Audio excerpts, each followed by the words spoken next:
चलो बताओ प्रोटिस्टा का क्लासिफिकेशन। क्लासिफिकेशन प्रोटिस्टा को हमने 5 डिवीजन्स में डिवाइड किया था कल, कौन कौन सा है? हाँ क्या? फ्लैजिलेट्स,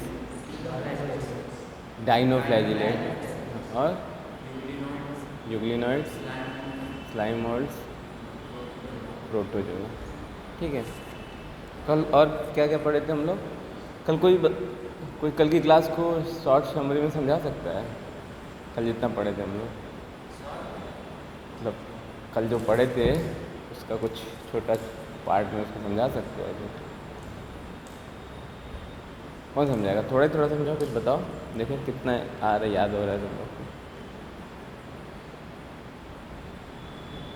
क्राइजोफाइटा में 2 होते हैं। सोनू बताओ क्या क्या होता है क्राइजोफाइटा में? हाँ नहीं आते। डाइएटम्स और डेस्माइड्स। डाइएटम के कैरेक्टर बताओ तुम। पढ़ के नहीं आती हो? पढ़ के आएगा ना। आप बताओ ये क्या है? डाइएटम से कैरेक्टरिस्टिक बताओ।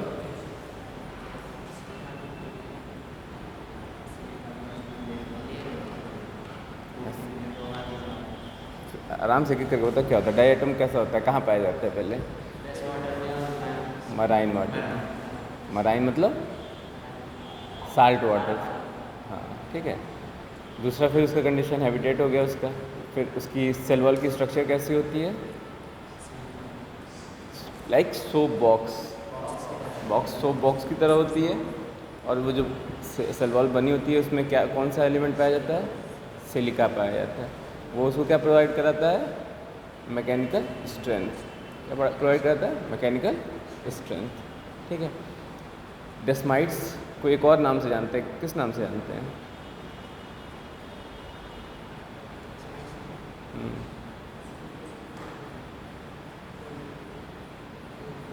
बोलो सही तो कोई बोल रहा है। डेस्माइड्स का दूसरा नाम क्या है? Golden algae. गोल्डन एल्गी डेस्माइड्स को गोल्डन एल्गी बोलते हैं। क्यों बोलते हैं? तो क्यों? येलो और ब्राउन कैरोटीनॉइड पिगमेंट पाए जाते हैं, इसकी वजह से बोलते हैं डेस्माइड्स को। फिर अगला क्या था क्राइजोफाइटा के बाद? डाइनोफ्लैजिलेट्स। डाइनोफ्लैजिलेट्स का कैरेक्टर बताओ। उसकी सेल वॉल किससे बनी होती है?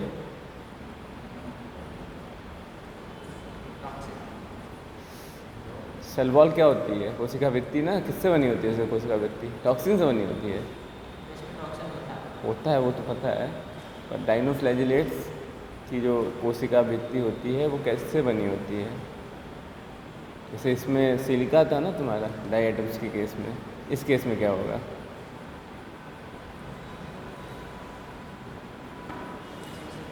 सेल वॉल, अरे सॉरी सेलुलोज।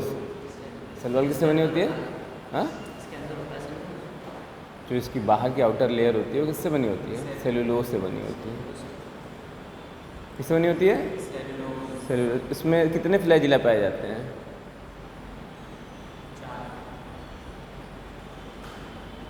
तुम लोग भी बोलो यार कुछ, तुम लोग अपनी पढ़ाई करने लगे यहीं पे। कितनी फ्लैजिला पाई जाती है? 2। कैसी कैसी? कहीं का कहीं ला के रखोगे? यार स्ट्रक्चर याद करो ना, डाइनोफ्लैजिलेट्स का स्ट्रक्चर कैसा था? कल हम लोग देखे थे ना येलो येलो कहाँ देखे थे डाइनोफ्लैजिलेट्स का स्ट्रक्चर यार? ऐसे देखे थे ना, उसके एक सर पे और एक साइड में 2 फ्लैजिला पाए जाते थे। एक ट्रांसवर्स होता था, एक लॉन्गिट्यूडिनल होता था, जो लट्टू की तरह चलता था ऐसे ऐसे अपने सक्सेसफुल मूव पर।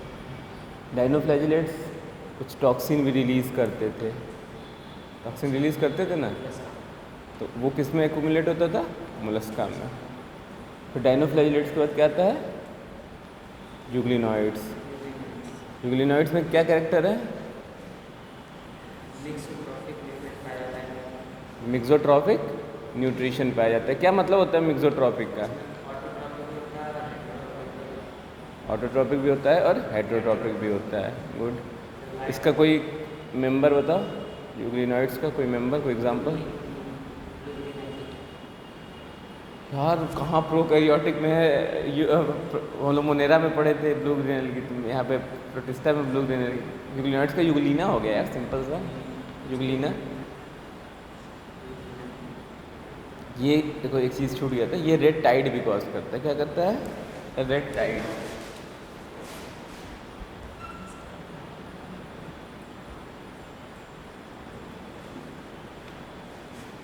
क्वेश्चन आ सकता है रेड टाइड किसकी वजह से होता है? तुम्हारे डाइनोफ्लैजिलेट्स की वजह से। ठीक है, यूग्लिना नहीं, डाइनोफ्लैजिलेट्स का होता है ना। डाइनोफ्लैजिलेट्स क्या करते हैं? रेड टाइड भी। बेसिकली क्या होता है, कलर जो होता है रेड कलर का होता है, और कभी कभी क्या होता है उनके ब्लूम हो जाता है। ब्लूम का मतलब उनकी जो पॉपुलेशन होती है, जनसंख्या होती है, बहुत तेज़ी से बढ़ जाती है। तो मान लो कोई वाटर बॉडी है, इस वाटर बॉडी में वाटर होगा, वाटर में इनका जो अमाउंट है बहुत ज़्यादा होता है।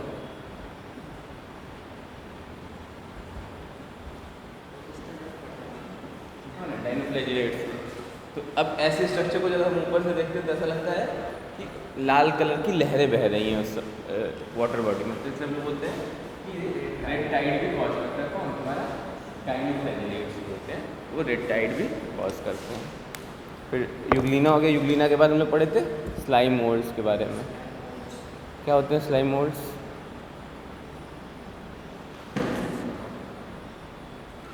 क्या हिंदी में अपवंक बोलते हैं, कवक।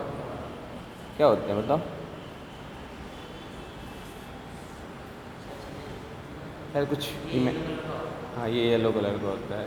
ऐसा फिक्स नहीं, येलो कलर का ही होता है मैक्सिमम। जो इसमें न्यूक्लियस कैसे होते हैं? हाँ, मोर देन वन होते हैं। ऐसे कंडीशन को क्या कहते हैं? जब एक से ढेर सारे न्यूक्लियस प्रेजेंट हो एक पर्टिकुलर सेल में, उसको क्या बोलते थे? हाँ, मल्टी न्यूक्लिएटेड स्टेज बोलते हैं। वो तो सही है, मल्टी न्यूक्लिएटेड स्टेज बोलते हैं, पर उस टाइप के सेल को यहाँ पे हम लोग स्लाइम मोल्ड में एक नाम देते थे। क्या नाम देते थे? कैरियोवेनिक, प्लाज्मोडियम बोलते थे। और अगर नॉर्मल किसी सेल में रहेगा तो उसको बोलेंगे सीनोसिटिक सेल। अगर कोई सेल है उसमें एक से ज़्यादा न्यूक्लियस है तो उसको बोलते हैं सीनोसिटिक। हिंदी में बोलते हैं संकोशिका। क्या बोलते हैं? संकोशिका।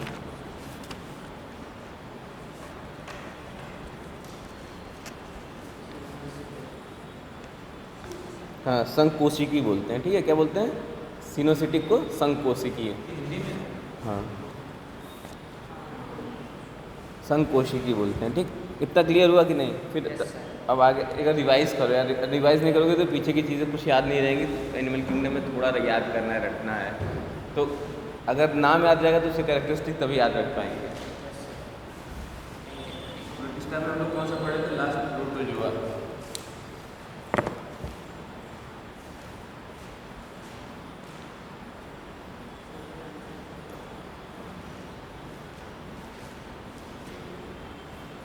प्रोटोजोआ को लोग 4 पार्ट में डिवाइड करते हैं।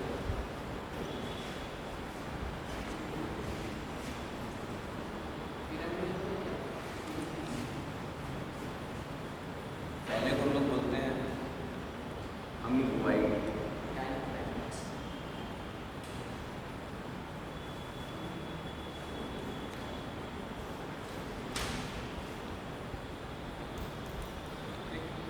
दूसरे को बोलते हैं फ्लैजिलेटेड।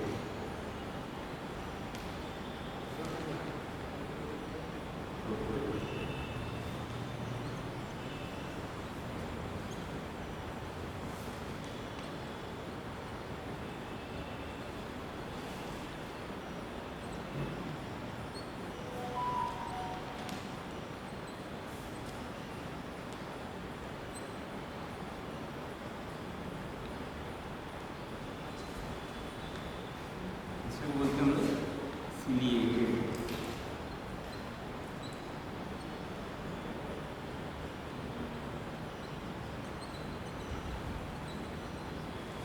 पक्षमाभी। पक्षमाभी।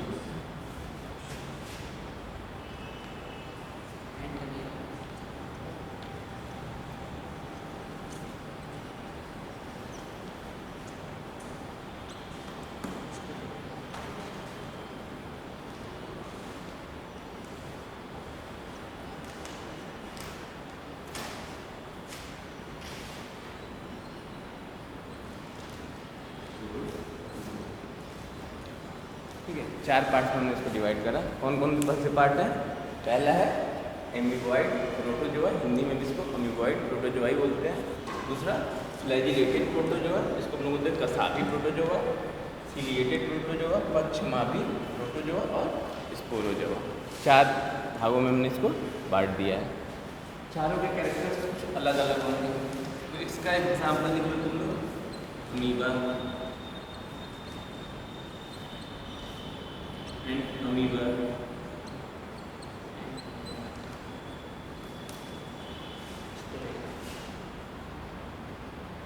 सिलिएटेड का होता है पैरामीशियम,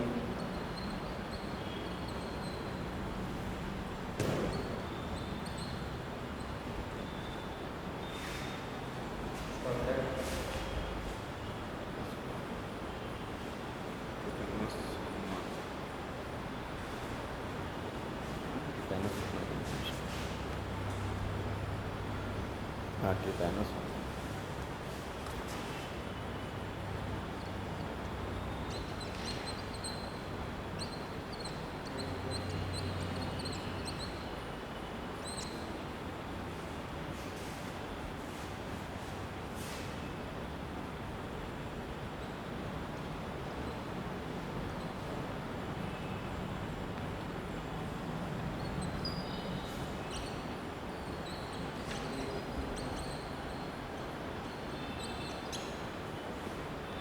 प्लाज्मोडियम, ये सिर्फ एग्जाम्पल है।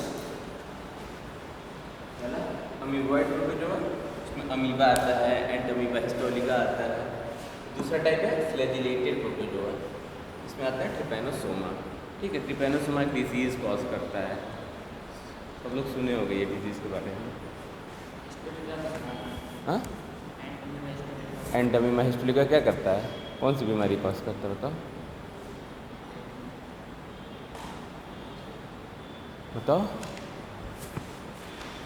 डिसेंट्री कॉज करता है, अमीबियो भी डिसेंट्री कॉज करता है। कहाँ पे? ये पैरामीशियम, सिलिएटेड प्रोटोजोआ का एग्जांपल है पैरामीशियम, और स्पोरोजोआ का एग्जांपल है प्लाज्मोडियम। प्लाज्मोडियम वाला मलेरिया वाला, जिससे मलेरिया कॉज होता है। कई टाइप के प्लाज्मोडियम होते हैं, प्लाज्मोडियम फ्लैसीफेरम, प्लाज्मोडियम वाइवेक्स। आगे प्लाज्मोडियम वाला डिजीज़ वाला चैप्टर है 12th में ना, तो वहाँ पे पढ़ेंगे। तो बस इतना जानना कि ये किसका टाइप है, प्लाज्मोडियम स्पोरोजोआ का टाइप है। ठीक है, देखो क्या होता है, नाम जैसे है ना वैसे ही इनका कैरेक्टर होता है, जैसा नाम वैसा कैरेक्टर। फ्लैजिलेटेड प्रोटोजोआ मतलब उसके पे फ्लैजिला पाई जाएगी। सिलिएटेड प्रोटोजोआ मतलब उस पर ढेर सारी सीलिया पाई जाएगी। स्पोरोजोआ ये पैरासाइट होते हैं।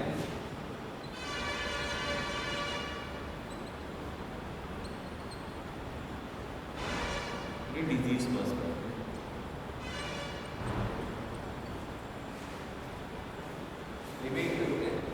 अमीबॉइड का मतलब अमीबा लाइक सेल। अमीबॉइड का मतलब होता है अमीबा लाइक सेल, अमीबा की तरह सेल होती है।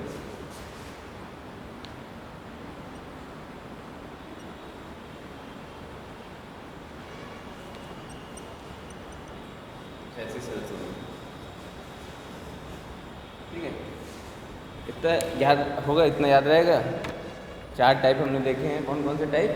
अमीबॉइड प्रोटोजोआ, दूसरा हम लोग क्या देखे हैं? फ्लैजिलेटेड प्रोटोजोआ, तीसरा सिलिएटेड प्रोटोजोआ, और चौथा स्पोरोजोआ। देखो दो तो नाम से ही याद है, एक फ्लैजिला है मतलब कसाब प्रेजेंट है तो हो जाएगा तुम्हारा कसाबी प्रोटोजोआ, और दूसरा जिसमें सीलिया प्रेजेंट है वो हो जाएगा सिलिएटेड प्रोटोजोआ या पक्षमाभी प्रोटोजोआ। ठीक है, अब पहला देखते हैं अमीबॉइड प्रोटोजोआ के बारे में। मिटा देना।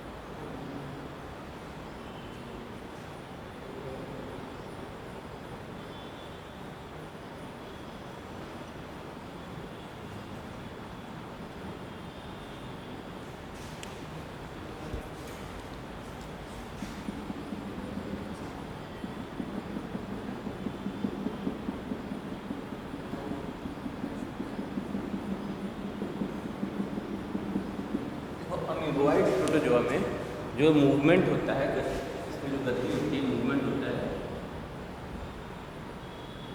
ये किसकी वजह से होता है? साइटोप्लाज्मिक मूवमेंट होता है। कैसा मूवमेंट होता है? Cytoplasmic movement.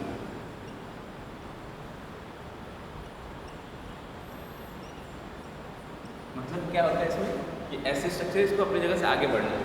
क्या करेगा? इसका साइटोप्लाज्म जो है ना, ये रेड वाला जो दिख रहा है, साइटोप्लाज्म मतलब जीव द्रव्य जो कोशिका द्रव्य ना, वो क्या करेगा? मूव करेगा आगे की तरफ। तो देखते हो क्या होगा कि ये जो पोर्शन है, एक पोर्शन है, पहले ये चीज़ बाहर की तरफ जाएगा, पूरा इसका जितना साइटोप्लाज्म है एक साइड में मूव कर जाएगा। फिर जब साइटोप्लाज्म मूव कर जाएगा तो फिर आगे की जो पीछे की बॉडी है वो भी धीरे से मूव करेगी। जैसे केचुआ में देखो मूवमेंट, केचुआ में कैसा होता है? ऐसा रहता है, पहले वो अपनी बॉडी को इकट्ठा कर लेता है, ठीक होती है ना, पहले ये छोटा कर लेगा, आगे भी मूवमेंट करेगा, तो धीरे से मूवमेंट होती रहती है ना। इसमें भी कुछ चीज़ रहेगा, मतलब पहले क्या होगा? साइटोप्लाज्म मूव कर जाएगा, पूरा लिक्विड इधर चला गया तो इधर हल्का हो जाएगा, फिर आगे की तरफ अपने आप बढ़ जाएगा, फिर आगे वाला फिर आगे बढ़ेगा, ऐसे करके प्रोसेस में ये मूवमेंट करता है। ऐसे मूवमेंट को हम लोग बोलते हैं साइटोप्लाज्मिक मूवमेंट। इसके पास पाई जाती है स्यूडोपोडिया।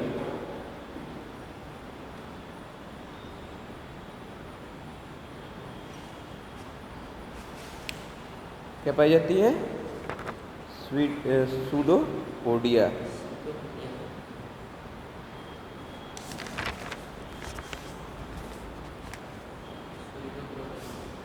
इसको बोलते हैं कूटपाद।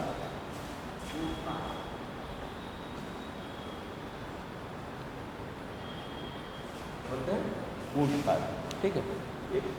इसका काम क्या होता है कि कोई भी मान लो फूड न्यूट्रिएंट है यहाँ पे, कोई भी खाना का टुकड़ा है, इसको अगर इसको लेना होगा तो ये ना, इसके जैसे सेल है ना, सेल ये क्या करेगा? इसके चारों तरफ ऐसा स्ट्रक्चर बनाएगा, घेर लेगा, इसी को स्यूडोपोडिया बोलते हैं। फिर धीरे धीरे क्या करेगा?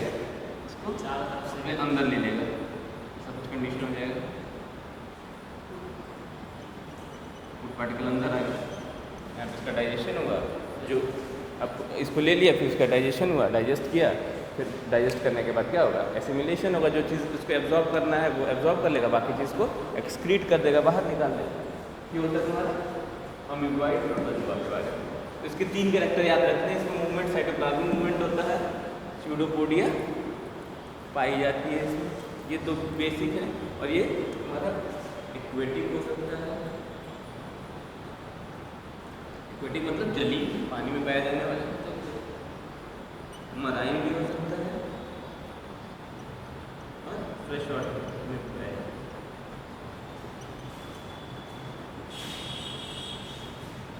3 कैरेक्टर हो जाएगा।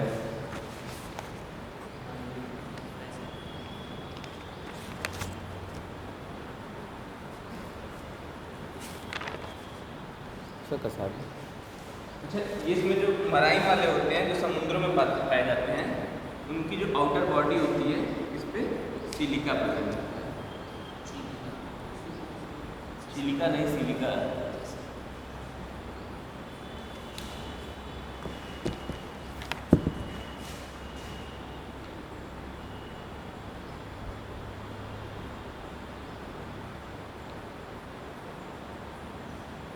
बहुत सारी स्पीशीज में जो ओशियन में पाए जाते हैं, सब में नहीं, जो ओशियन में पाए जाते हैं बस उन्हीं के जो आउटर वॉल होती है उसमें सिलिका पाया जाता है। हाँ, थोड़ी टाइट हो जाते हैं, पर मतलब ऐसे नहीं, उसमें देखते हो पूरी एक लेयर होती है सिलिका की, इसके आउटर लेयर में सिर्फ पाई जाती है दूर दूर पे सिलिका। मूवमेंट में दिक्कत नहीं होगा इनको, वहाँ पे रहता तो एकदम टाइट रहता, फिक्स रहता, ये फिक्स नहीं है। बस ये है कि इनकी वॉल को तोड़ना थोड़ा कठिन होता है, ठीक। दूसरा है कसाबी प्रोटोजोआ। हम डिजीज़ बोल रहे थे निद्रालु व्याधि, सुने हो कोई नाम? निद्रालु व्याधि, स्लीपिंग सिकनेस। स्लीपिंग सिकनेस तो सुना होगा ना? हमारे यहाँ नहीं होता है, अफ्रीका में पाया जाता है बेसिकली। स्लीपिंग सिकनेस, मस्त नींद आती रहती है, दिन भर सो रहे हैं, बैठे हैं सो रहे हैं, सोए हैं सो रहे हैं, खड़े हैं सो रहे हैं, हर कंडीशन में क्या कर रहे हैं? सो रहे हैं। स्लीपिंग सिकनेस वो किसकी वजह से होती है? ट्रिपैनोसोमा की वजह से होती है। मिटा दीजिए।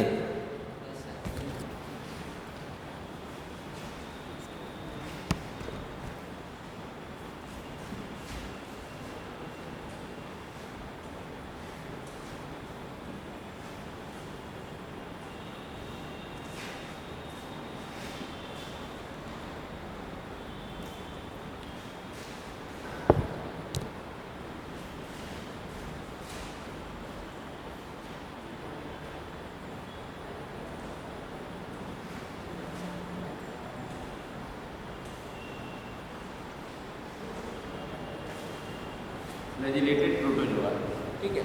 सिंपल सा नाम के हिसाब से इस पर क्या पाया जाएगा, पहला कंडीशन होगा यहाँ पे फ्लैजिला प्रेजेंट होगी।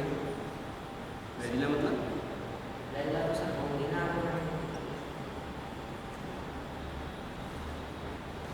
क्या चीज़,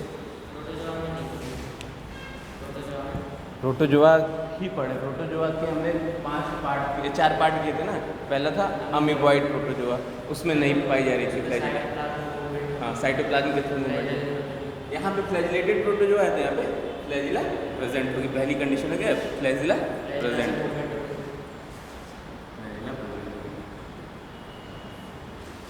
दूसरी कंडीशन, ये जनरली जो होते हैं डिजीज कॉज करते हैं। डिजीज तो मतलब सब कॉज करते हैं। देखो पहली कंडीशन है कि फ्लैजिला पाई जाती है और दूसरी कंडीशन है कि पैरासिटिक होते हैं। पैरासिटिक होते हैं, परजीवी होते हैं, ठीक है। पहला तो ये कैसे होते हैं, तुम्हारे फ्लैजिला प्रेजेंट होती है। दूसरा ये पैरासिटिक होते हैं, परजीवी होते हैं। एग्जाम्पल इसका है ट्रिपैनोसोमा, ये एक बीमारी कॉज करता है जिसको हम लोग बोलते हैं स्लीपिंग सिकनेस।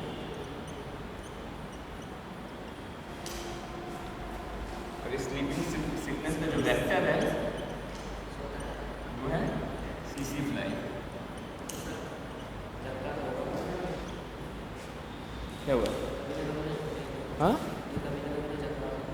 अरे कौन, ये नहीं सोता है।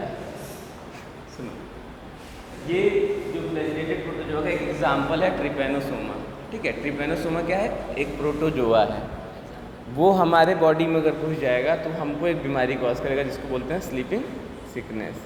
ह्यूमन के अंदर एक डिजीज, अफ्रीका में बोला नहीं, पहले हमने बता दिया कि अफ्रीका में पाया जाता है, इसलिए हमको चिंता करने की ज़रूरत नहीं है।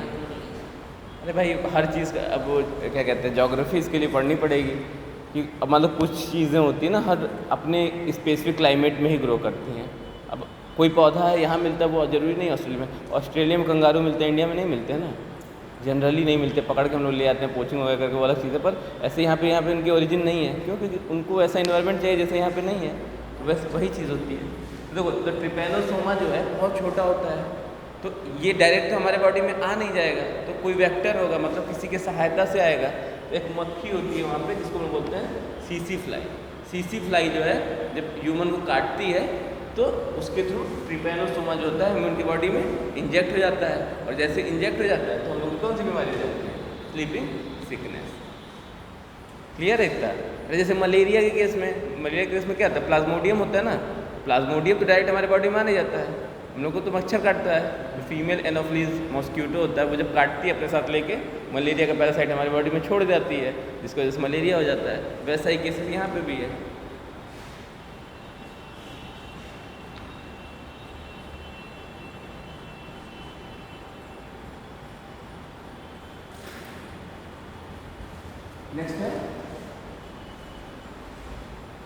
नेक्स्ट है तुम्हारा सिलिएटेड प्रोटोजोआ। क्या है सिलिएटेड?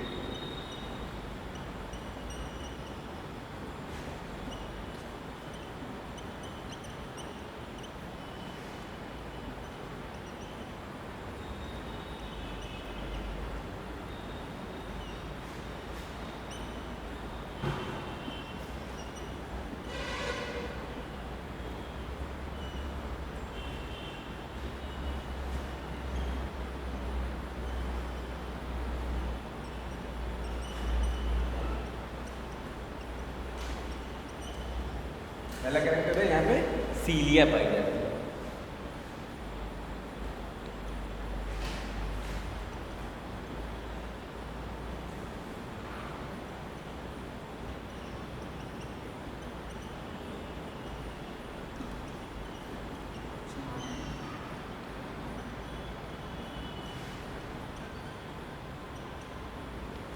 तो यहाँ पे सीलिया प्रेजेंट होता है, इसलिए इसका नाम ही है सिलिएटेड प्रोटोजोआ।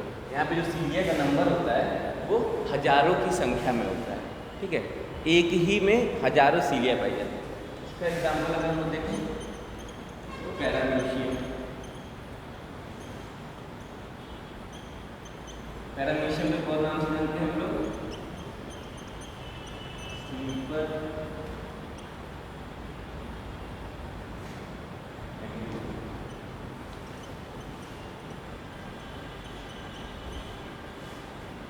पैरामीशियम को एक और नाम से हम लोग जानते हैं sleeper any molecule. Sleeper any molecule इसलिए बोलते हैं कि इसका शेप जो होता है स्लीपर की तरह होता है। स्लीपर सब लोग समझ रहे हो ना, चप्पल, चप्पल जैसा इसका शेप होता है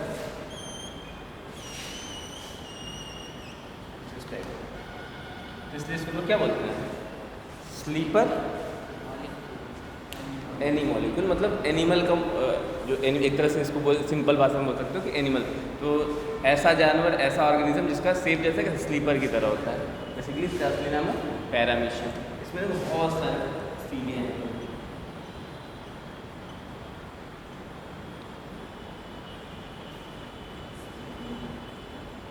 एक हज़ार से ज़्यादा होते हैं, मैं 1000 तो बना नहीं पाऊँगा, मतलब इसमें more than 1000 of the cilia present. अब ये सीलिया इतने ज़्यादा प्रेजेंट है, इसकी वजह से आइडियल होता है।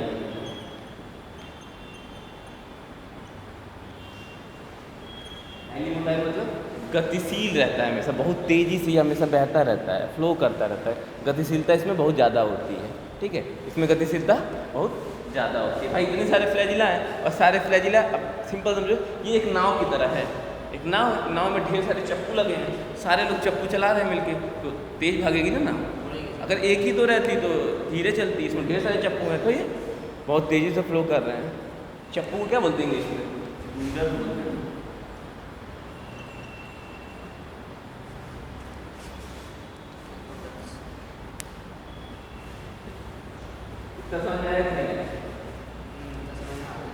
सीलिएटेड प्रोटोजोआ के बारे में अब देखो, ये जो सीलिया होती है इनके में एक चीज़ और पाई जाती है जिसको बोलते हैं कैविटी।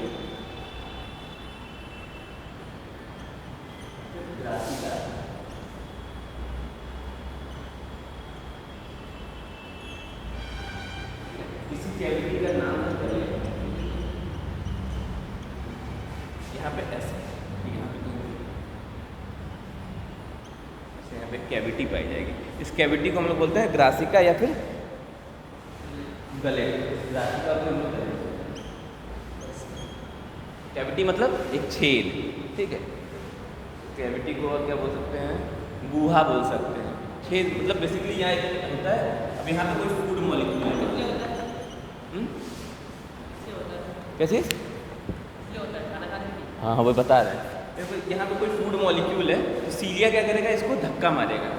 मान लो फूड कहीं पे मेरा सीलिया वहाँ पहुँचे, वहाँ से इसको धक्का मारेगा ऐसे।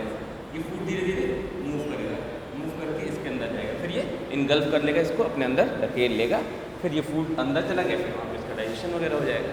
तो ये सीलिया का दो काम है, एक मूवमेंट में हेल्प करता है और एक फूड मॉलिक्यूल को इकट्ठा करने के काम करता है। तो इकट्ठा करके कहाँ डालता है, ये जो कैविटी है जिसको हम लोग गलेट बोलते हैं या फिर ग्रासिका बोलते हैं हिंदी में, उसके अंदर वो डाल देती है, ठीक। ये इतना इसका कैरेक्टर है।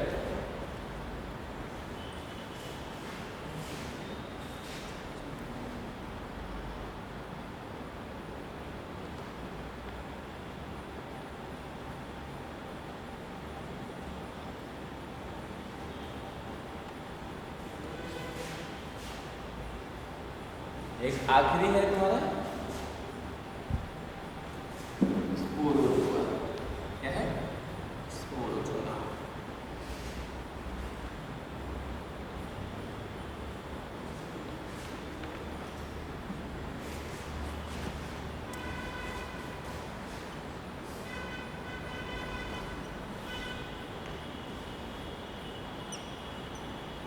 इसके बारे में बस इतना जानना है कि जितने भी होते हैं सारे के सारे पैरासाइट होते हैं। पहली चीज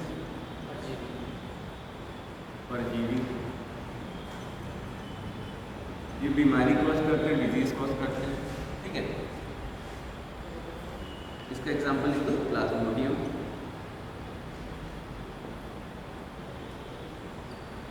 ठीक है। इससे क्या होता है, मलेरिया।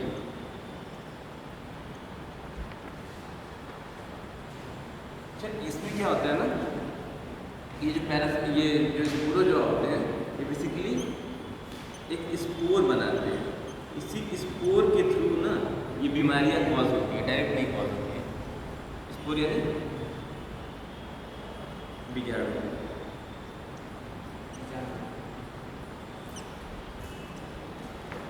तो इनके पास एक कैरेक्टरिस्टिक होती है, स्पेसिफिक कैरेक्टरिस्टिक, ये बीजाणु बनाते हैं, स्पोर्स बनाते हैं, वही स्पोर्स क्या करते हैं, डिजीज़ को कॉज करते हैं। मतलब ये स्पोरो जो जैसे प्लाज्मोडियम है, प्लाज्मोडियम क्या करेगा, पहले डायरेक्ट प्लाज्मोडियम नहीं, प्लाज्मोडियम का जो स्पोर होगा, ये स्पोर जाएगा और ये कॉज करेगा कौन सी डिजीज़, मलेरिया।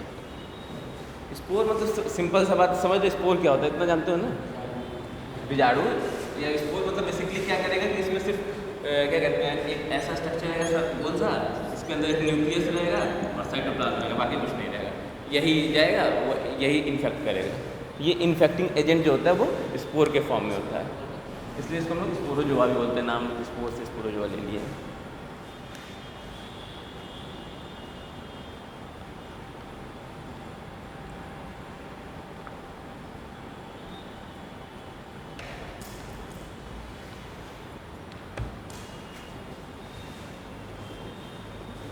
नेक्स्ट है तुम लोग का फंजाई, जो 5 पढ़े थे ना, विटेकर के 5 किंगडम क्लासिफिकेशन में टोटल 5 किंगडम थे। कौन कौन से थे, मुनेरा, प्रोटिस्टा, फंजाई, एनीमिलिया, प्लांटे और एनीमिलिया। ठीक है, तो पहला हम लोगों ने क्या पढ़ा था, मुनेरा। मुनेरा में क्या होता था, मुनेरा का क्या, कौन कौन से एनिमल्स आते थे, ऑर्गेनिज्म कौन कौन से आते थे, प्रोकैरियोट था, तो बैक्टीरिया आ रही थी, आर्की बैक्टीरिया आ रही थी, ब्लू ग्रीन एल्गी आ रही थी, ये सब आ रहे थे ना, प्रोकैरियोटिक होते थे और जनरली यूनिसेलुलर होते थे, एक कोशिकी। तो दूसरा प्रोकैरियोट, मुनेरा के बाद पढ़ा हमने प्रोटिस्टा, अभी देखा। तीसरा हम पढ़ेंगे फंजाई। अच्छा, मुनेरा और प्रोटिस्टा में डिफरेंस कोई पूछ देगा तो बता लो, क्या डिफरेंस है, क्या अंतर होता है उनका?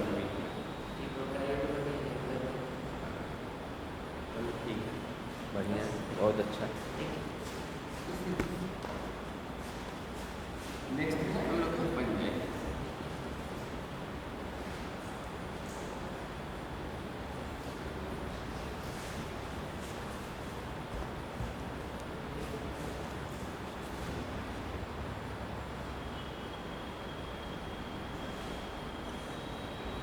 फंजाई के बारे में बात करते हैं। फंजाई को हिंदी में कहते हैं कवक।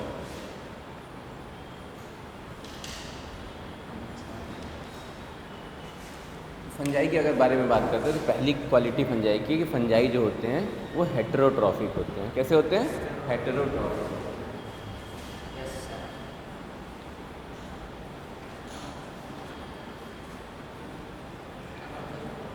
हेटेरोट्रॉफिक मतलब परभक्षी है।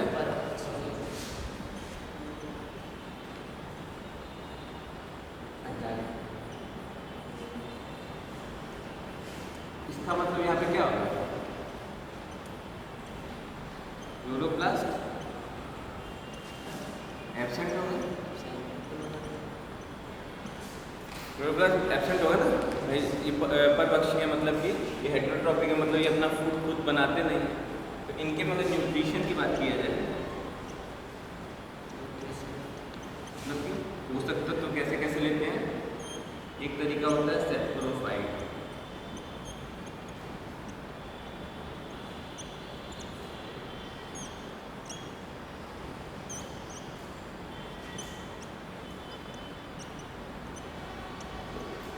दूसरा तरीका होता है पैरासाइट। सेप्रोफाइट मतलब क्या होते हैं?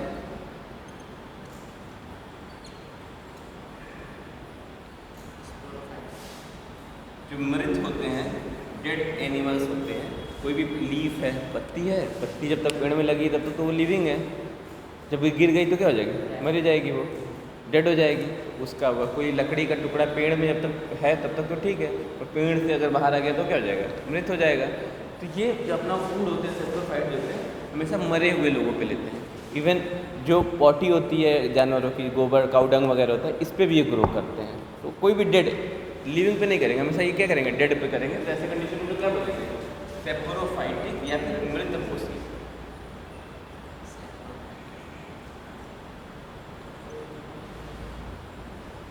दूसरा होता है पैरासाइट। पैरासाइट में क्या होता है, ये बॉडी की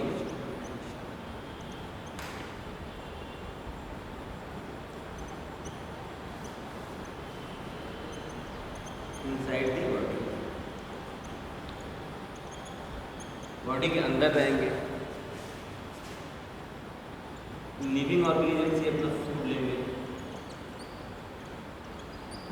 ये तो फूड किससे लेंगे, लिविंग ऑर्गेनिज्म से लेंगे। मतलब ये वाला मरे हुए से लेना था, पैरासाइट में हमेशा क्या है, लिविंग ऑर्गेनिज्म से ये फूड लेंगे।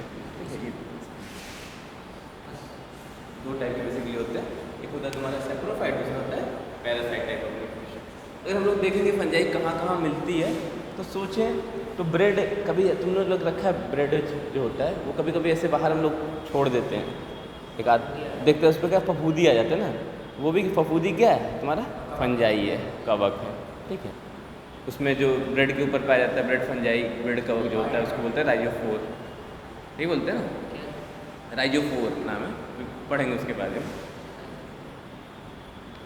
राइजोपस होता है, सॉरी राइजोफोर नहीं, राइजोफोर तो उसका वो होता है, राइजोपस होता है, ठीक है, उसके बारे में पढ़ेंगे। एल्ब्यूगो और कहाँ पाया जाता है, कभी खेत वेत में गए, सरसों के खेत में, सरसों के खेत में देखोगे उसकी पत्तियों पे वाइट वाइट स्पॉट होते हैं, धब्बे होते हैं सफ़ेद कलर के, वो भी किसकी वजह से होते हैं, फंजाई की वजह से होते हैं। कुछ कवक होते हैं जैसे एल्ब्यूगो एक कवक है, वो क्या करता है, सफ़ेद धब्बे को वाश कर देता है। मशरूम, सब लोगों ने देखा होगा मशरूम, वो भी किसका एग्जाम्पल है, फंजाई के एग्जाम्पल। कुकुरमुत्ता, इसको बोलते हैं क्या है, टोड स्टूल, क्या बोलते हैं इंग्लिश में, टोड स्टूल, वो भी किसका एग्जाम्पल है, फंजाई का एग्जाम्पल है। मतलब फंजाई देख रहे हैं ना, बहुत सारी फंजाई है, इतनी सारी फंजाई कि हम लोग उसको देखते थे। इवन तुम्हारा जो काऊ डंग होता है उसके अंदर भी एक फंजाई पाई जाती है, इसका नाम है पेजाइजा, पिज़्ज़ा नहीं पेजाइजा। हाँ, तो ऐसे बहुत सारी फंजाई हैं, और भी हम लोग सोचेंगे वहाँ फंजाई मिल जाएगी। तो फंजाई बेसिकली दो तरह से हम लोग, एक हो सकती है नुकसान भी करे और एक होता है हम लोग को फ़ायदा भी करे। तो दोनों टाइप के फंजाई होते हैं। नुकसान कैसे करता है, बीमारी कॉज करके, डिजीज़ कॉज करके, डिजीज़ प्लांट में भी डिजीज़ कॉज कर सकता है और ह्यूमन में भी डिजीज़ कॉज कर सकता है, एनिमल में भी डिजीज़ कॉज कर सकता है। रिंग वर्म का नाम सुना है, दांत खाद खुजली, वो किसकी वजह से होता है, इसी फंगल इन्फेक्शन की वजह से होता है।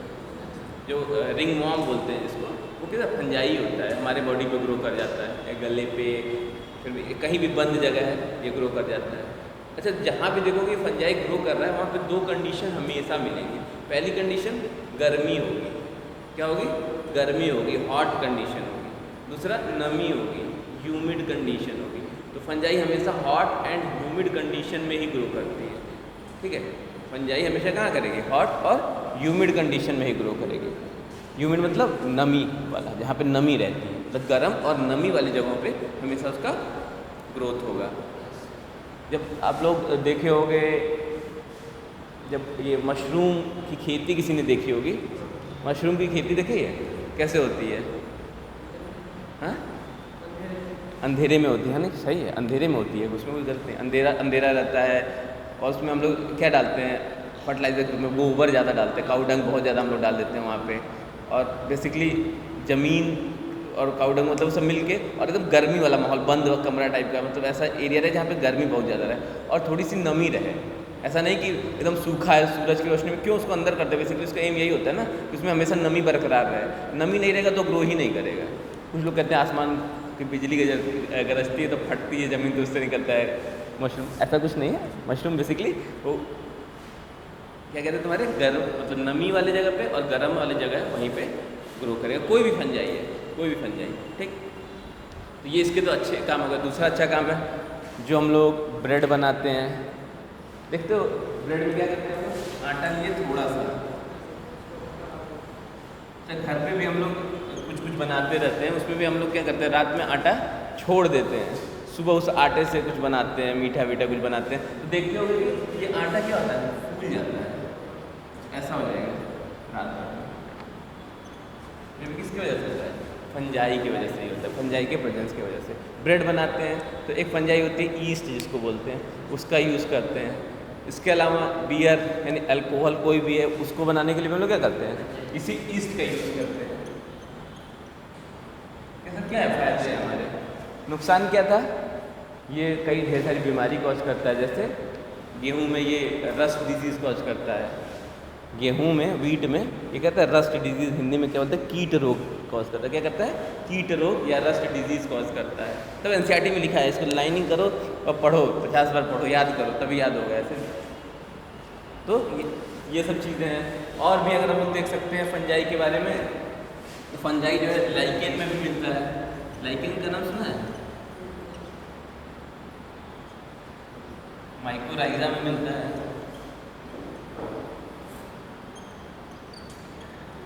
इस दोनों के बारे में अभी अच्छे से स्ट्रक्चर भी देखेंगे। यहाँ पे भी मिलता है। मतलब कि फंजाई जो है, लाइकेन में क्या होता है, फंजाई और एल्गी मतलब कवक और शैवाल आपस में एक साथ इकट्ठे मिल जाते हैं और क्या बोलते हैं उसको, सहपोषी सिम्बायोटिक रिलेशनशिप इस्टेब्लिश कर लेते हैं एक दूसरे के साथ। सहजीवी बोलते हैं उसको, एक दूसरे के साथ रहने लगते हैं, सहजीवी। तो एक दूसरे के साथ रहते हुए सिम्बायोटिक रिलेशनशिप एक दूसरे के साथ इस्टेब्लिश कर लेते हैं, तो उस कंडीशन को हम लोग लाइकेन बोलते हैं। कभी कभी जो बड़ी ट्रीज़ हैं, बड़े पेड़ हैं, उनके जो रूट होते हैं, जड़ जो होते हैं, उसके साथ फंजाई एसोसिएशन बना लेता है, उनके साथ अपना दोस्ती कर लेता है, उनके साथ रहने लगता है। उस कंडीशन को हम लोग माइकोराइजा कहते हैं। ठीक है, ऐसी कंडीशन में फंजाई का देख रहे हो ना, फंजाई कॉस्मोपॉलिटन है। कॉस्मोपॉलिटन मतलब हर जगह पाई जाती है, जहाँ देखो वहाँ फंजाई। नमी, अरे तुम थोड़ी से क्या कहते हैं, नमी वाली जगह कपड़े रख दो तो कपड़े अजीब से महकने लगते हैं। किसकी वजह से? फंजाई की वजह से ही महकते हैं। कोई फंजाई कहाँ? एयर में भी फंजाई है, वाटर में भी फंजाई है, सॉइल में भी फंजाई है। मतलब जहाँ तुम खोजो वहाँ पे है। एक तरह से क्या है, भगवान है। हम फंजाई बोलता होगा ना, आपको नीचे भगवान है। हाँ, तो फंजाई का ये बेसिक फंजाई के बारे में थोड़ा बहुत समझ में आया कि फंजाई कैसा होता होगा। हरा होता होगा fungi, green colour, generally green नहीं होता है। क्यों? क्योंकि वहाँ पे कैसा भी वाइट भी हो सकता है, रेड भी हो सकता है, ब्लैक भी हो सकता है। आम के पेड़ को लोग देखिए, आम का पेड़ सब लोग देखेंगे, आम के पेड़ के नीचे देखते हुए कभी कभी खूब बड़ा सा छतरी जैसा स्ट्रक्चर रहता है, देखा है? वो भी फंजाई का एग्जाम्पल है। फंजाई छोटी भी हो सकती है, फंजाई बड़ी भी हो सकती है। तो लोग फंजाई का स्ट्रक्चर देखते हैं। इतना तो समझ में आया कि फंजाई हर जगह मिल सकती है, कहीं जहाँ भी सोचे कि वहाँ फंजाई प्रेजेंट है। और फंजाई दो टाइप की होती है, फ़ायदेमंद भी हो सकती है और नुकसान भी कॉज करती है। नुकसान कब कॉज करेगी? जब बीमारी करेगी हमारे में, एनिमल्स में, प्लांट्स में, तो प्रॉब्लम क्रिएट करेगा। और फ़ायदेमंद किस तरह से हो सकती है कि ये हमारे कुछ प्रोडक्ट को बनाने में हेल्प करती है, जैसे कि बियर हो गया, ब्रेड हो गया, फर्मेंटेशन में हेल्प करती है।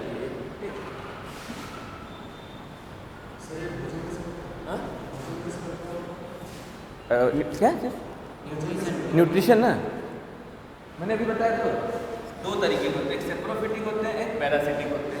सेप्रोफिटिक वाले क्या होंगे? जो डेड और डिकेइंग मटेरियल है। अभी मतलब गोबर क्यों बदले थे कि कुकुरमुत्ता, अरे ये कुकुरमुत्ता भी देख लोगे ना, जो तुम्हारा टोड स्टोल होता है, वहीं गंदगी रहेगी, वहीं पे वो ग्रो करेगा, वहीं से अपना फूड लेता है। या फिर तुम ये क्या कहते हैं, मशरूम की बात करें तो वहाँ पे हम लोग ये डेड एंड डिकेइंग लकड़ी के टुकड़े हम लोग तोड़ के फेंकते हैं। जब वहाँ पे जब खेती होगी देखना, तो वहाँ पे लकड़ी के छोटे छोटे टुकड़े, पुआल जो होता है वो डालते हैं, गोबर डालते हैं, सब डालते हैं, उसी से भी अपना न्यूट्रिशन लेते हैं। आम का पेड़ के बारे में बोले, बगल में रखता है, तो वो जो उसकी प्लांट की बाहर वाली परत होती है डेड हो जाती है, तो उससे वो न्यूट्रिशन लेता है। अब मान लो कुछ होते हैं जो डिजीज़ कॉज करते हैं, तो वो लिविंग से लेते हैं, तो पैरासिटिक टाइप के हो गए, जैसे एल्ब्यूगो वगैरह बोले ना, कि उसके क्या कहते हैं, वाइट कलर का जो तुम्हारे सरसों के प्लांट जो पत्ती होती है उस पर वाइट स्पॉट होता है, सफ़ेद दाग होता है, तो वो क्या है? वो एक तरह का पैरासाइट है उसके ऊपर प्रेजेंट है, उससे फूड ले रहा है। रिंग वॉर्म होता है लोगों के गले वले पे, तो वो हमारे जो जिनके होता है उनके बॉडी पे उनसे न्यूट्रिशन लेने लगते हैं, खाना लेते हैं वहाँ से। तो न्यूट्रिशन लेने के सिर्फ तरीके हैं।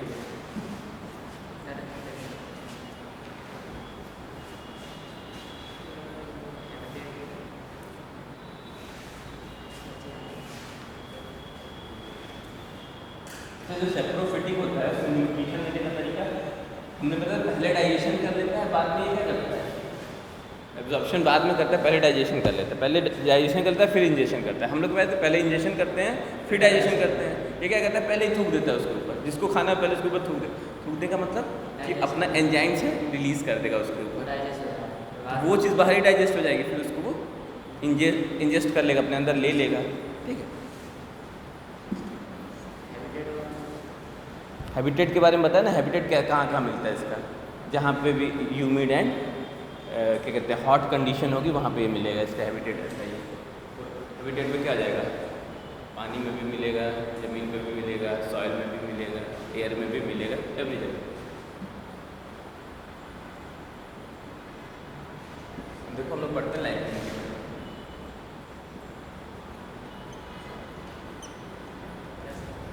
लाइकेन क्या होता है?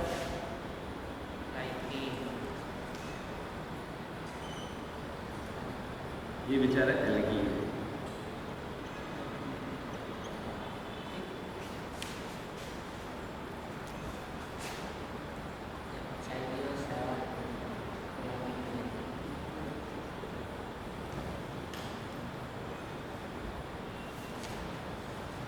और फंजाई है।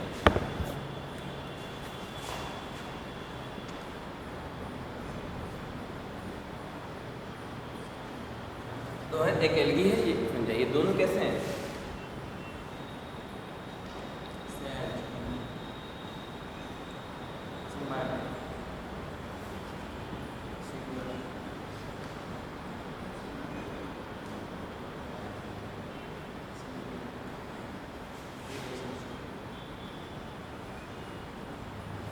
सिम्बायोटिक रिलेशनशिप में रहते हैं। सिम्बायोटिक रिलेशनशिप का मतलब कि भैया तुम मुझे फ़ायदा पहुंचाओ, मैं तुम्हें फ़ायदा पहुंचाता हूँ। ठीक है, क्या क्या क्या? अब देखो इसमें क्या होता है, जो एल्गी होता है इसके पास कैरेक्टरिस्टिक होता है फोटोसिंथेसिस करने का।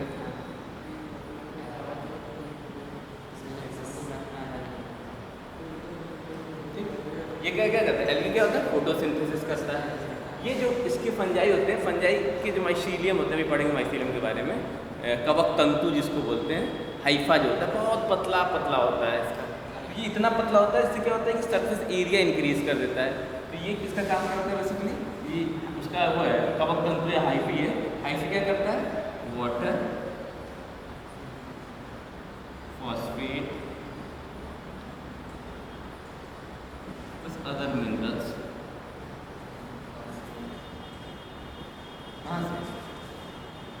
सॉइल से ये एब्जॉर्ब करता है। Water, phosphate and minerals absorb from the soil, मतलब वो पानी, फॉस्फेट और कुछ मिनरल्स होते हैं, ये इसको एब्जॉर्ब करेगा। कहाँ से? मिट्टी से। मिट्टी से एब्जॉर्ब करके किसको देगा? एल्गी को देगा। एल्गी क्या करेगा? इन्हीं का यूज़ करके खाना बनाएगा। मतलब एल्गी क्या बाहर से CO2 ले लेगा, इधर से पानी मिल गया, ये फोटोसिंथेसिस करा और ग्लूकोज बना दिया। अब ग्लूकोज बना के थोड़ा ग्लूकोज खुद खा लेगा, थोड़ा ग्लूकोज भैया तुम भी ले लो। हाँ, फंजाई को मतलब इसमें क्या दोनों अपना अपना काम कर रहे हैं।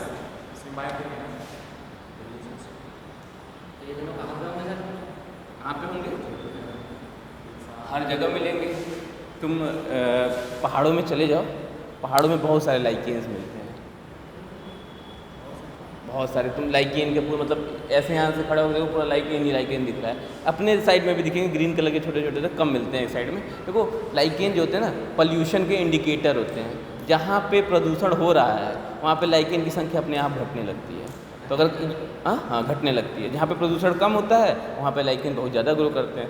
यहाँ पे प्रदूषण ज़्यादा है, गाड़ियाँ चल रही हैं, चलिए पहाड़ों में गाड़ियाँ वाड़ियाँ कम चलती हैं, तो वहाँ पे उनका जो नंबर है बहुत ज़्यादा होता है। यहाँ पे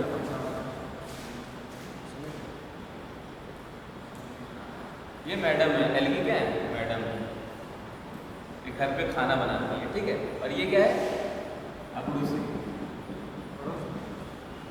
ले आ रहे हैं बाहर से, हम पानी लेके आ रहे हैं, फॉस्फेट लेके आ रहे हैं, चीज़ें ला रहे बना के दो। तो बेचारा एल्गी जो है बेचारा है, ये क्या करता है? इनको फूड प्रोवाइड कराता है। और ये इसके लिए बाहर से सामान, जैसे क्या होता है लोग ले आते हैं ना फैमिली में, ऐसा जनरली जो हाँ तुम पानी लाते हो, ऐसे सब लोग कुछ ना कुछ लाते हैं। फिर मम्मी लोग क्या करती हैं? अच्छा अच्छा खाना बना के खिलाती हैं।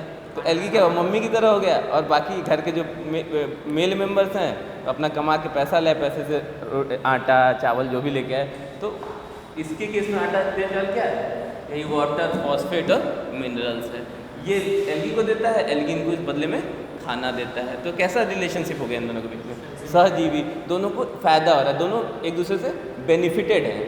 ठीक है, तो ऐसे रिलेशनशिप को हम लोग सिम्बायोटिक रिलेशनशिप भी बोलते हैं, म्यूचुअल रिलेशनशिप भी बोलते हैं। ठीक है, तो ये कंडीशन हो गया तुम्हारा किसका? लाइकेन। दूसरा हम लोग पढ़ेंगे माइकोराइजा।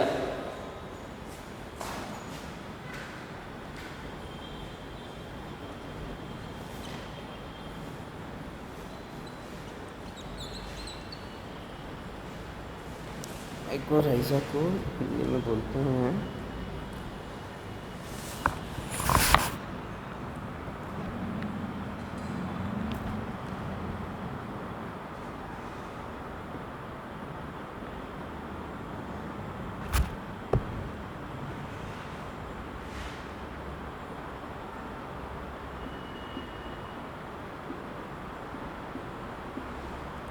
कवक मूल बोलते हैं इसको, ठीक है।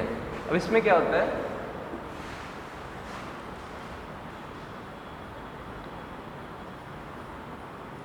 ये ग्रीन प्लांट है,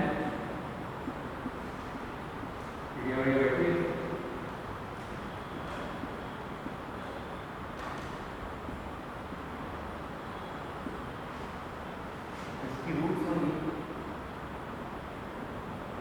रूट्स मिट्टी में बहुत दूर तक नहीं जा पाती हैं, छोटी होती हैं। तो उस कंडीशन में क्या होता है, ये कहता है भाई मैं हूँ, मुझे रूट्स में पहुँच जाता है कौन, फंजाई। फंजाई की जो हाइफी निकलती है छोटी छोटी बहुत दूर तक,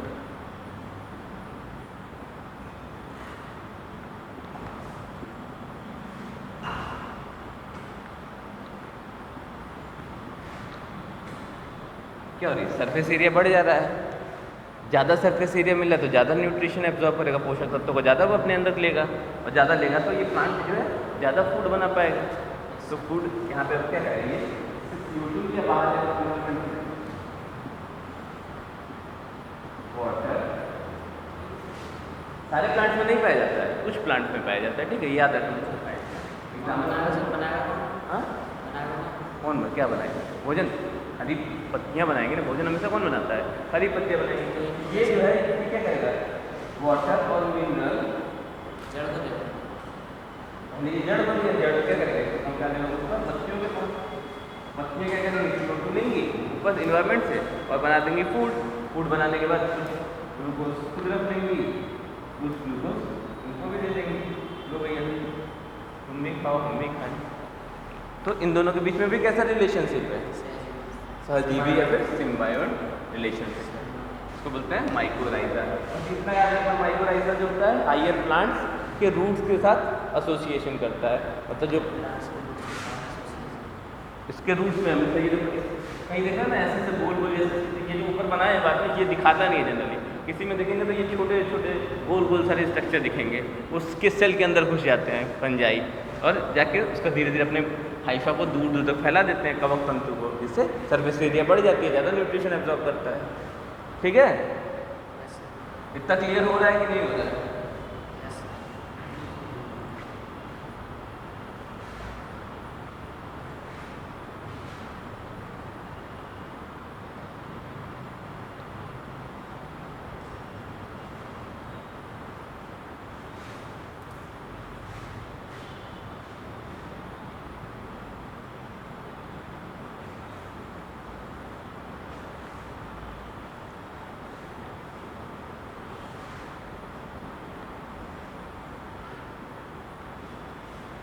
हो गया, आगे चले।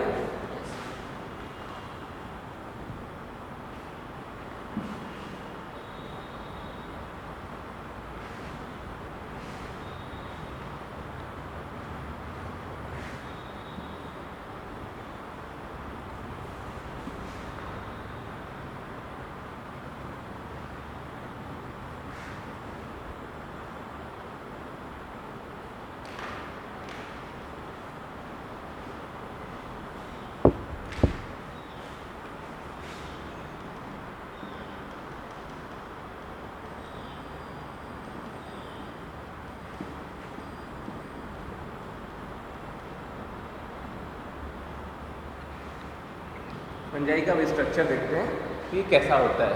तो फंजाई देखो कैसा होता है,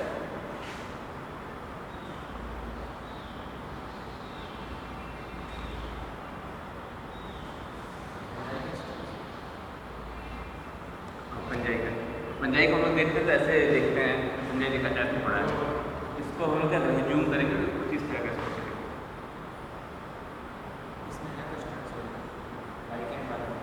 नहीं, इसमें लाइकेन में कुछ नहीं है, नॉर्मल फंजाई का स्ट्रक्चर देखो।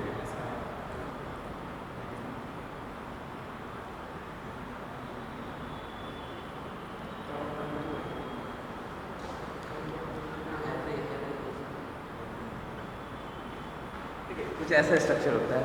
अब इसको अगर हम लोग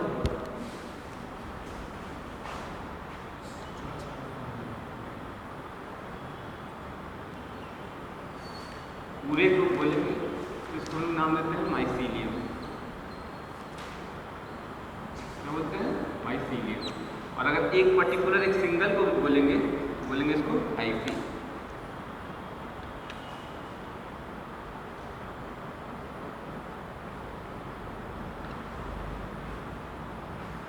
अगर ये सारे को इकट्ठे एक साथ देखेंगे तो इसको क्या बोलेंगे? माइसीलियम। और एक पर्टिकुलर को बोलेंगे हाइफी।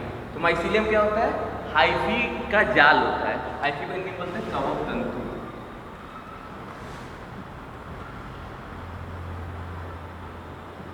क्या बोलते हैं? कवक तंतु। ठीक है, तो इस कवक तंतु के जाल को हम लोग क्या बोलते हैं? माइसीलियम। मतलब कवक तंतु ये ऐसे एक हाइफी है, ये दो हाइफी है, ऐसे स्ट्रक्चर होता है इसका, मिक्स टाइप का स्ट्रक्चर होता है। यहाँ पे तो हमने समझने के लिए ऐसा स्ट्रक्चर बना दिया, काफ़ी जटिल सा स्ट्रक्चर होता है, कॉम्प्लेक्स टाइप का स्ट्रक्चर होता है। तो इस हाइफी के जाल को लोग क्या बोलेंगे? माइसीलियम बोलेंगे। एक है, सिंगल है तो हाइफी। अगर ढेर सारे हाइफी एक दूसरे से इंटरमिंगल्ड हैं, मिले जुले हुए हैं, क्या बोलेंगे? माइसीलियम। ठीक है, ये जो हाइफी होते हैं ये सेप्टेट हो सकते हैं।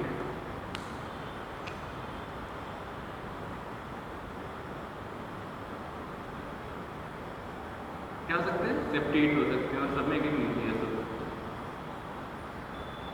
सेप्टेट का मतलब इनके बीच में सेप्टा प्रेजेंट है।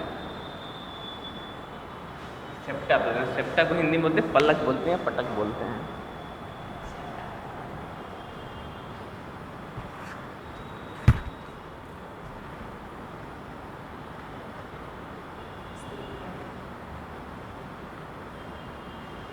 सेप्टा बोलते हैं पट्टी, पट।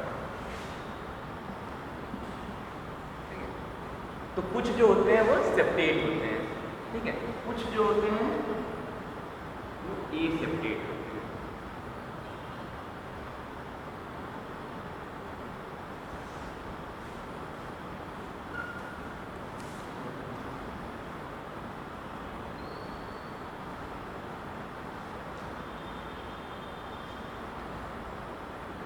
इनका न्यूक्लियस ऐसे साइटोप्लाज्म में तैर रहा है, इसमें कोई डिवीजन नहीं है, सेप्टा नहीं है, पट नहीं है यहाँ पे, और पट्टी बोलते हैं।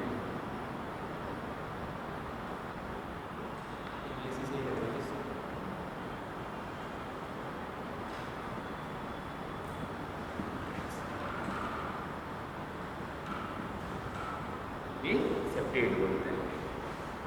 ठीक, और पट्टी है ये सेप्टेट। इसमें क्या है? सेप्टा एब्सेंट है, पट क्या है? एब्सेंट है। सेप्टा एब्सेंट, यहाँ पे क्या था? सेप्टा प्रेजेंट था।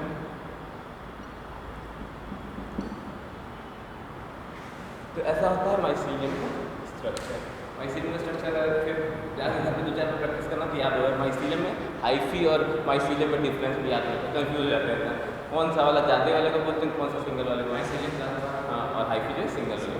मतलब इसको बोलते हैं, हिंदी में बोलते हैं ना कवक तंतु जाल। माइसीलियम को हिंदी में नाम ही है कवक तंतु जाल। तो मतलब उसका अपना जाल बन जाता है तो उसको बोलते हैं हम लोग माइसीलियम। और ऐसे सिंगल है तो बोलेंगे हाइफी। दो टाइप के हो सकते हैं, एक क्या हो सकते हैं? सेप्टेट हो सकते हैं, एक ए सेप्टेट हो सकता है। सेप्टेट में क्या होता है? हर न्यूक्लियस के बाद एक सेप्टा, ऐसे लाइनिंग रहेगी, सेप्टा रहेगा। उससे मतलब न्यूक्लियस जो है एक न्यूक्लियस दूसरे न्यूक्लियस से मिल नहीं पाएगा, इसकी वजह से एक सेप्टा की वजह से। कुछ होते हैं जिसमें सेप्टा एब्सेंट होता है तो न्यूक्लियस जो है साइटोप्लाज्म में ऐसे घूमते रहते हैं। हाँ, ये जो छोटे छोटे हैं न्यूक्लियस।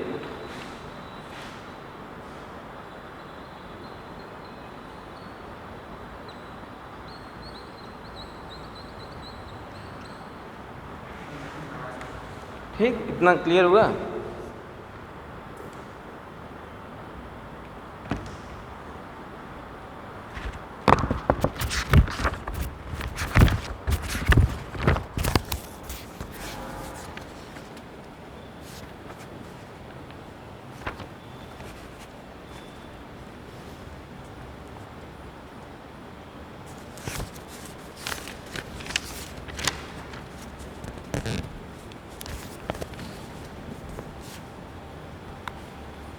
फंजाई को भी हम लोग डिवाइड करेंगे।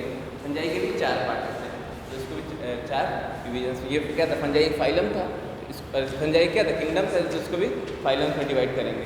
तो कौन कौन से फाइलम होते हैं?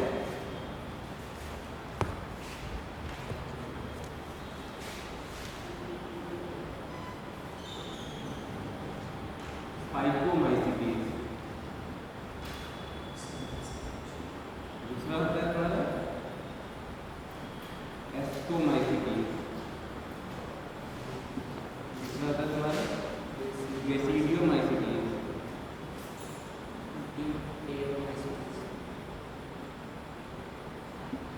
चौथा होता है ड्यूटेरोमाइसिस।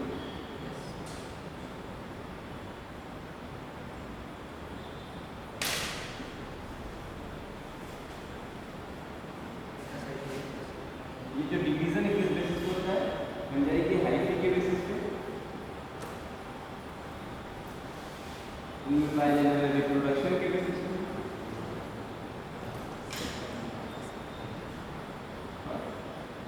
Self organisation.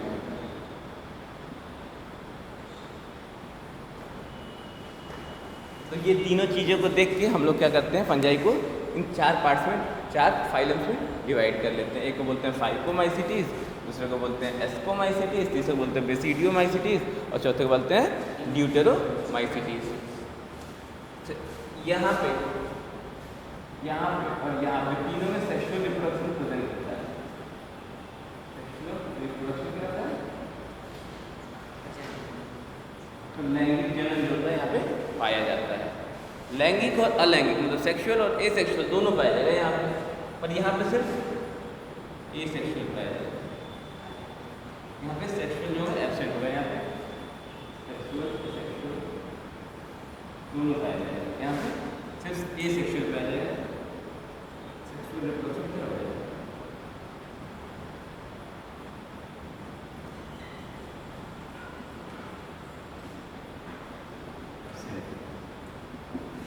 सेक्सुअल रिप्रोडक्शन क्या होगा? यहाँ पे एब्सेंट होगा। सेक्सुअल मतलब लैंगिक, ये क्या होता है?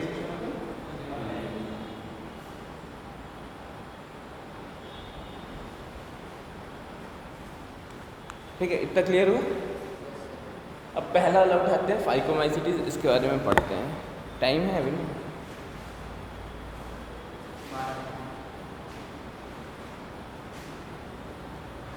थोड़ा बहुत देखते हैं, ज़्यादा देखते हैं नहीं, मतलब ऐसा कुछ इशू नहीं है, हमें दिक्कत है। हमारी आदत थी 3 घंटा 3.5 घंटा 4 घंटा पढ़ा दे तो कोई दिक्कत नहीं है, लेकिन तुम लोग एक क्लास पहले से कर चुके हो। कल मैं लास्ट में जैसे देखा, पलट के देखा सबके मुंह उतर गए हैं, तो मुझे लगा कि लग रहा है टाइम ज़्यादा हो गया क्या, तो फिर मैंने चेक करा। ऐसा ना कि इतना ही पढ़ा जाए जितना याद रहा है, वैसे पढ़ के हम पढ़ाए जाते हैं, कुछ दिमाग में घुस ही नहीं रहा, तो मतलब नहीं है।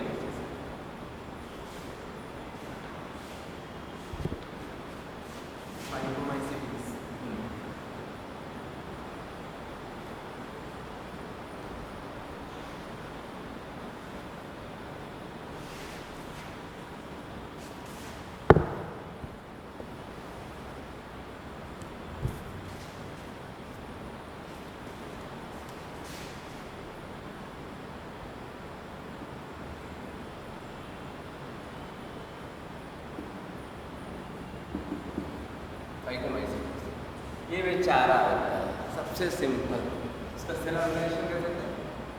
सिंपल, साधारण।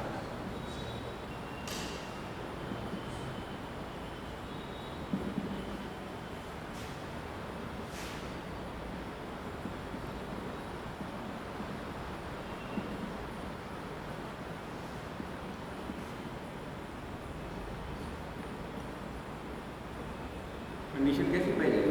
ए से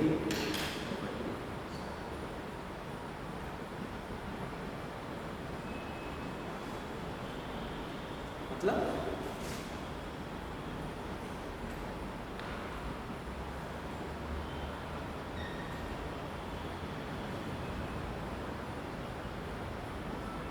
न्यूक्लियस है, रिसेप्टर जो क्या है?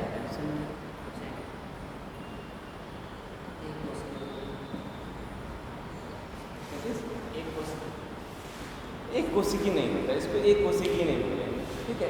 एक कोशिकी फंजाई में एक ही एक्सेप्शन है, देखो अच्छा वो याद दिलाया मैं, जो ईस्ट होता है, हमने पढ़े थे ईस्ट के बारे में, सिर्फ यही यूनिसेलुलर होता है। बाकी फंजाई जो होते हैं वो हमेशा मल्टी सेलुलर होते हैं। फंजाई किसे? हाँ क्या है?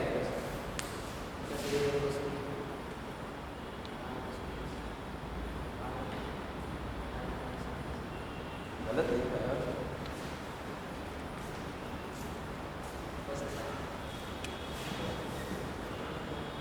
हम लोग किसके थ्रू चलते हैं? एनसीईआरटी के थ्रू। एनसीईआरटी में क्लियर मेंशन है कि ईस्ट के अलावा सारा फंजाई मल्टी सेलुलर होता है। हमको आगे नहीं किसी किताब में नहीं पढ़ना है। ये कौन सी रमेश गुप्ता है? अरे अच्छे राइटर से पढ़ो, हिंदी में पढ़ना तो वो रमेश गुप्ता या फिर एमपी कौशिक की किताबें अच्छी आती हैं। ये कौन से राइटर की किताब है? अरे अरिहंत तो तुम्हारा पब्लिकेशन है ना। कैसे किताबें छपती हैं कभी हमसे पूछना, बाद में बताएंगे कैसे इसकी बात करो।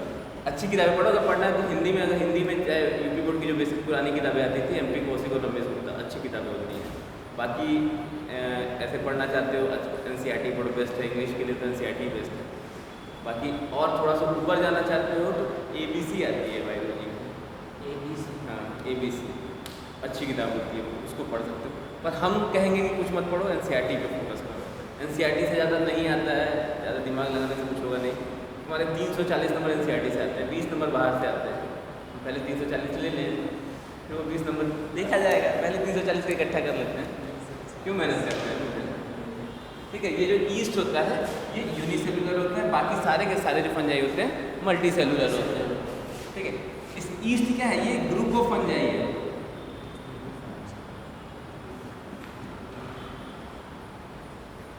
इसका मतलब ये है कि जो फंजाई यूनिसेलुलर होता है उसको हम लोग ईस्ट बोल देते हैं। क्या बोल देते हैं? ईस्ट बोल देते हैं। ये सर्कुलर होते हैं।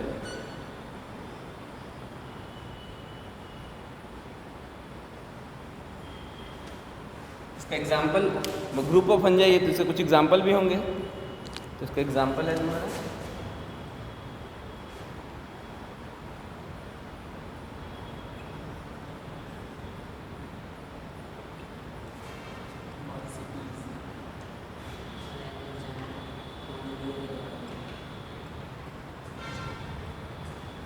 साइक्लोमाइसीटीज सर्विस। माइसीटीज ही होता है ना, स्पेलिंग सही है ना।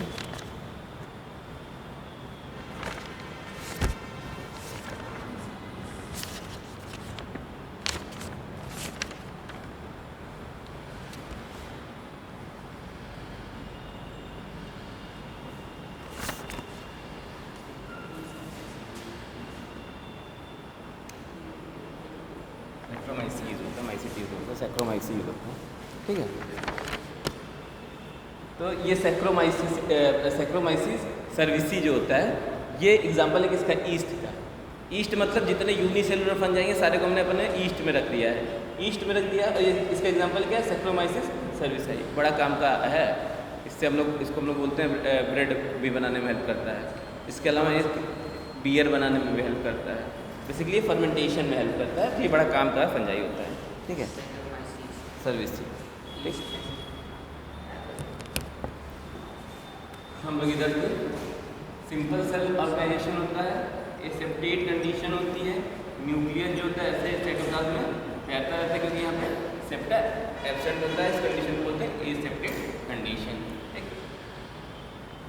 रिप्रोडक्शन की बात करें, सीडिया कुछ होने दिया, ये बेसिकली दो तरीके से यहाँ पे रिप्रोडक्शन, एसेक्सुअल रिप्रोडक्शन हो सकता है यहाँ पे और सेक्सुअल रिप्रोडक्शन हो सकता है। जो एसेक्सुअल रिप्रोडक्शन होता है दो टाइप के होता है। एक होता है प्लानो स्पोर और दूसरा होता है जू स्पोर। ठीक है। प्लानो स्पोर और जू स्पोर। ये जो जू स्पोर होता है ये मोटाइल होता है, गतिशील होता है। क्या होता है? मोटाइल होता है। और जो प्लानो स्पोर होता है ये नॉन मोटाइल होता है, मतलब इसमें गतिशीलता नहीं पाई जाती है। प्लानो स्पोर को हिंदी में क्या बोलते हैं?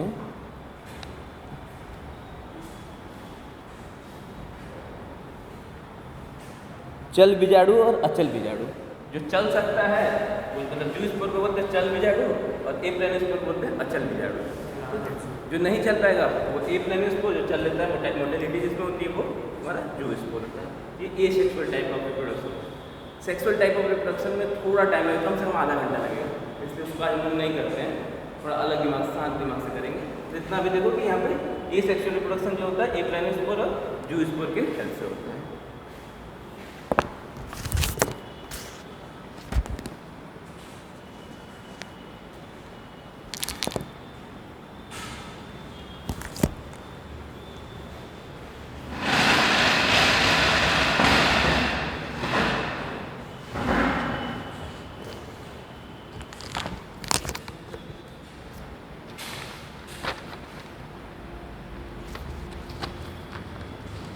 अच्छा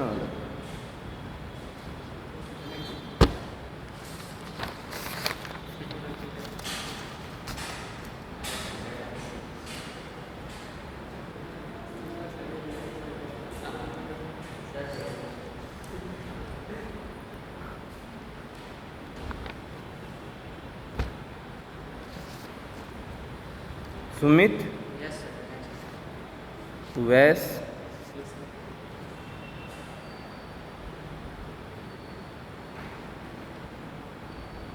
अतीफ़ा अतीफ़ा नहीं आई है,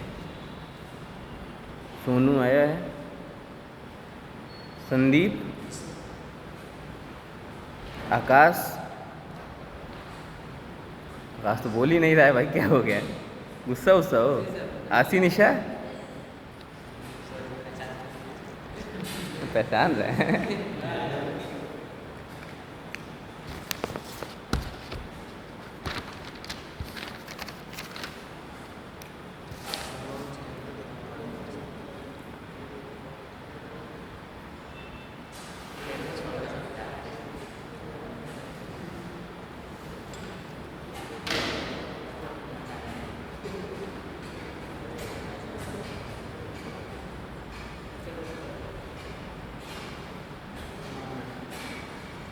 तो सब लोग आना सेल बायोलॉजी रिवाइज करके, सेल अच्छे से रिवाइज करके आना, कल डिस्कशन करेंगे उसका, रिवाइज करेंगे उसको फिर आगे इसको पढ़ेंगे, लेकिन कल वो एकदम रिवाइज करके आना।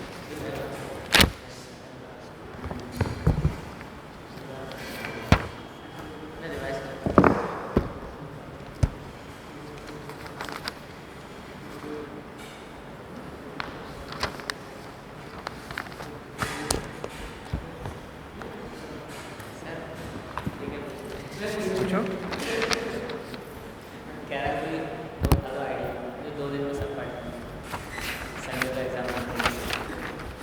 उसका कोई आइडिया नहीं है, बस उसका एक ही तरीका है, अच्छी नींद लो और वहाँ पे आंख मूंदो जो अच्छा लगे मार दो, जो नहीं आ रहा है, किस्मत साथ दी तो ठीक है, नहीं साथ दी तो वो देती नहीं है जनरली, किस्मत भी उन्हीं का साथ देती है जो मेहनत किए होते हैं। चलो थैंक यू, जा सकते हो।